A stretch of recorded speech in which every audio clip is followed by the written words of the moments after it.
ಊಟ ಮುಗಿಸಿ ಮನೆಗೆ ತೆರಳುತ್ತಿದ್ದ ಯುವಕನ ಮೇಲೆ ಹಲ್ಲೆ, 4 ಬಂಧನ.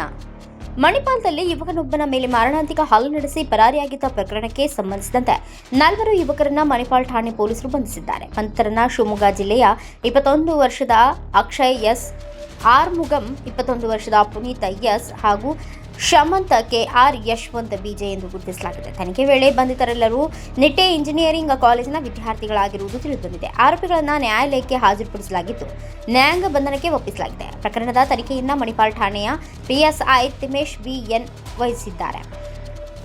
ಆಗಸ್ಟ್ 2ರಂದು ರಾತ್ರಿ ಸುಮಾರು 11:50ಕ್ಕೆ ಉದ್ಯಾವರದ ಯಶ್ರಾಜ್ ತಮ್ಮ ಪವನ್ ಕುಮಾರ್ ಹಾಗೂ ಸ್ನೇಹಿತ ಶ್ರೇಯಸ್ ಅವರೊಂದಿಗೆ ಮಣಿಪಾಲದಲ್ಲಿ ಊಟ ಮುಗಿಸಿ ಮನೆಗೆ ಮರಳುತ್ತಿದ್ದರು. ಈ ವೇಳೆ ಹೆರ್ಗಾ ಗ್ರಾಮದ ಈಶ್ವರ್ ನಗರದ ಜನಿನಿ ಬಾರ್ ಆ್ಯಂಡ್ ರೆಸ್ಟೋರೆಂಟ್ ಸಮೀಪ ರಸ್ತೆ ದಾಟುತ್ತಿದ್ದ ಪವನ್ ಕುಮಾರ್ನನ್ನ 2 ಕಾರುಗಳಲ್ಲಿ ಬಂದಿದ್ದ ಆರೋಪಿಗಳು ತಡೆದು ಹಲ್ಲೆ ನಡೆಸಿದ್ದಾರೆ. ಆರೋಪಿಗಳು ಕಾಲಿನಿಂದ ತುಳಿದುದು ಮೆಟಲ್ ಪಂಚ್ನಿಂದ ಮುಖಕ್ಕೆ ಹಲ್ಲೆ ನಡೆಸಿದ ಪರಿಣಾಮ ಪವನ್ ಕುಮಾರ್ ಮೂಗಿಗೆ ಗಂಭೀರ ಗಾಯಗಳಾಗಿವೆ. ಹಲ್ಲೆ ತಡೆಯಲು ಬಂದ ಸಹೋದರ ಯಶ್ರಾಜ್ ಹಾಗೂ ಸ್ನೇಹಿತ ಶ್ರೇಯಸ್ ಅವರ ಮೇಲೂ ಹಲ್ಲೆ ನಡೆಸಿ ಬಟ್ಟೆ ಹರಿದು ಜೀವ ಬೆದರಿಕೆ ಹಾಕಿ ಸ್ಥಳದಿಂದ ಪರಾರಿಯಾಗಿದ್ದರು. News desk, Kannada Janashri news, Manipal.